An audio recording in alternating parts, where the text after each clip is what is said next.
Week 1 of the NFL season is underway, and we are back to make our confidence picks for the first week of the 2023 season. Let's do it.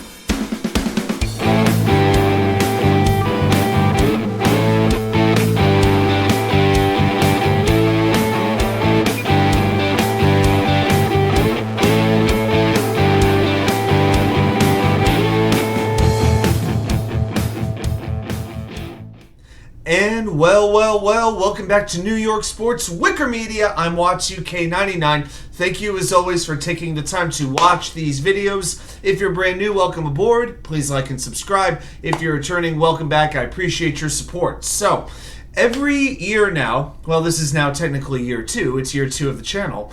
I go through every single game in the NFL that week, and I make confidence picks. Now, this is something that ESPN has. Basically, you pick the winner of each game, and if there's 16 games that week, then you rank each game from 16 to 1. 16 is the game you have the most confidence in. 1 is the game you've got the least confidence in. So last year we did pretty well. We finished in the 95% bracket in the entire country, which I felt pretty good about. So we're going to do that again. So we are going to break down every game in the NFL for week 1. I'm going to give you my preview of the game and who I think is going to win. And every week we're going to check how we're doing and see where we rank in the overall standings. Okay, with that out of the way, let's get to week 1. The game I've got the most confidence in, the game that I'm putting the most points on. It's tough during week 1. Probably the hardest week to predict outside of week 18. I'm going with the Baltimore Ravens defeating the Houston Texans in Baltimore, Maryland. Now, I think Houston is going to have some big wins at some point during the year. I think that they are building a decent roster. I think they have a good coach. But week 1, going to Baltimore against that team with that coach, it ain't going to happen. CJ Stroud is making his first start as an NFL quarterback against a very solid defense, a very good secondary in particular. And then you have the Ravens. They got a whole new bunch of toys on that offense. Odell Beckham, Zay Flowers, J.K. Dobbins is healthy again, and they have a new offensive coordinator in Todd Monken, who came over from the University of Georgia. I think Zay Flowers gets his first touchdown, and I'm going to say Baltimore comes away with the victory on Sunday. My number 15 game, the Arizona Cardinals at the Washington Redskins Commanders. I've got Washington winning this game at home. I've got a very simple philosophy as this season goes on. Play your cards right and never bet on the cards. Josh Dobbs, a quarterback against that defensive line with Montez Sweat, Chase Young, Darren Payne, Jonathan Allen. It's going to be a long day and a very long season for the Arizona Cardinals. Number 14, I've got the LA Rams at the Seattle Seahawks. I'm going with Seattle. No Cooper Kupp for the Rams. That's a big loss. Who knows when that hamstring is going to be right. The Rams have a lot of young players, a lot of rookies. I think that's going to be challenging to Sean McVay. All right, now the Seahawks coming off a very impressive season with Geno Smith. We'll see if he can replicate that, but I think he's going to get off to a very good start. Seattle takes this game at home, goes to 1-0 in the division. My number 13 game, we've got the Tampa Bay Buccaneers at the Minnesota Vikings. Well, I'm going to take Minnesota. The Buccaneers will start Baker Mayfield at quarterback against the Vikings defense that is now coached by Brian Flores. Now, last year, the Vikings really had a bad pass defense. So we'll see what happens. I don't love Minnesota this season, especially on D, but I'll take them week 1 at home. You know, with Justin Jefferson, a full year of TJ Hawkinson, throw in Jordan Addison at wide receiver, Alex Madison at running back. I think the Vikings will have enough to get by Tampa Bay, but it might be a close game. All right, my number 12 game, I'm going to go with the Philadelphia Eagles at the New England Patriots. Give me the Eagles to win on the road. The Eagles have so much size and depth on their defensive front. That is going to pose a whole lot of problems for Mac Jones. I think 3 to 4 sacks is realistic. Also, the Eagles can not only rush the passer, they can stop the run. I think it's going to be a rough day for Ramondre Stevenson and whatever other no-name running back New England wants to throw out there. Even on the road, Philly is better at pretty much every position that you could ask in this game. So give me Philly to beat New England. My number 11 game, we're going to go to the AFC South. I've got the Jacksonville Jaguars at the Indianapolis Colts. So the Colts are going to be counting on their rookie quarterback, Anthony Richardson, to go against the defending AFC South champions. At least he's at home, which will help. But the Colts are not going to have Jonathan Taylor. Richardson is counting on a lot of rookies and second-year players at wide receiver. All right, I think the Jaguars are going to be dynamite on offense. I don't think the Colts have the defense to slow them down. And I think it starts here. Calvin Ridley, playing his first game as a Jaguar, I think will have at least one or two big plays, maybe 30 yards or more. I think he's going to have a pretty big game. Jaguars win this one. My number 10 game, another interdivisional matchup, this one in the AFC Western Division. We got the Las Vegas Oakland Raiders at the Denver Broncos. I like the Broncos. Now, here's the thing with the Broncos. I wonder about their top 10 defense from last year. Is that because it was that good or other teams didn't have to try all that hard? But the Raiders are in a whole bunch of trouble right now. Chandler Jones may miss this game. He's dealing with what's being referred to as a private matter. He went on social media, ripped the Raiders organization, doesn't want to play there anymore. He claimed he was locked out of the team's workout facility, went in on his head coach, on the general manager. I think the Raiders are in a bit of a mess right now. And when it comes down to head coach and quarterback, do I want Sean Payton and Russell Wilson, or do I want Josh McDaniels and Jimmy Garoppolo? Give me Denver at home to get to 1-0.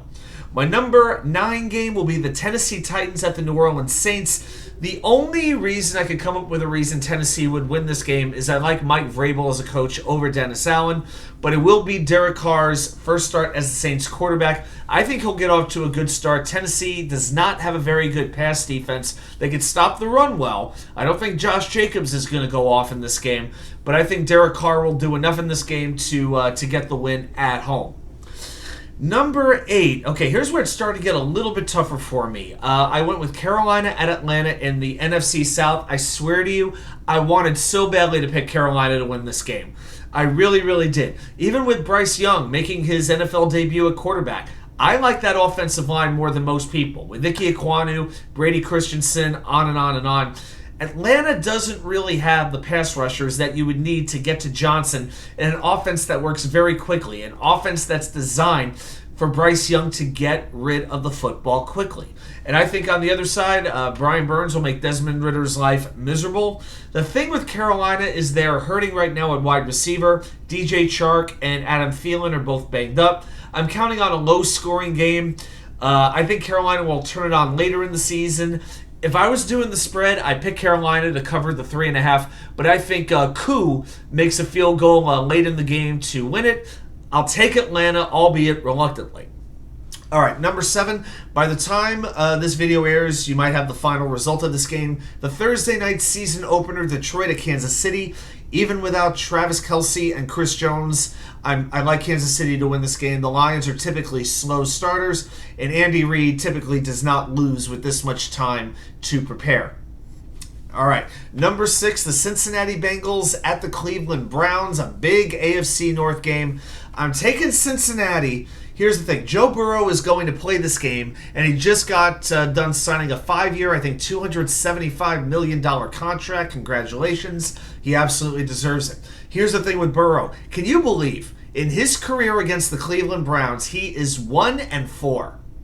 I never would have believed that. I'll tell you what, if Deshaun Watson is looking right in this game, I think Cleveland will contend for a wild card spot. But I need to see it. I'm not ready to trust him just yet, even though the Browns have a very talented roster. I got to see it. I'm going with Cincinnati in this game on the road. Can't say I'm confident. So by this point, you can see these games, I'm not picking them with my whole heart, but it's just what I'm going with. The number 5 game, this one's going to be very interesting. The San Francisco 49ers at the Pittsburgh Steelers.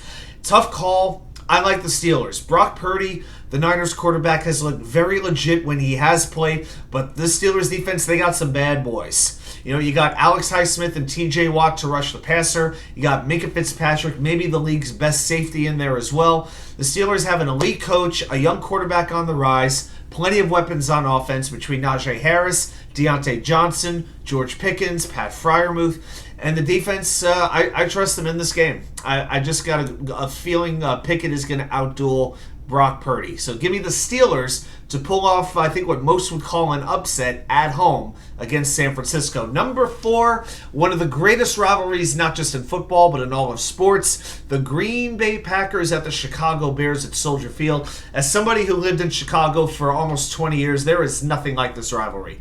And this is a tough one to call. Very typically with Bears and Packers, one team is doing great and one team is doing lousy.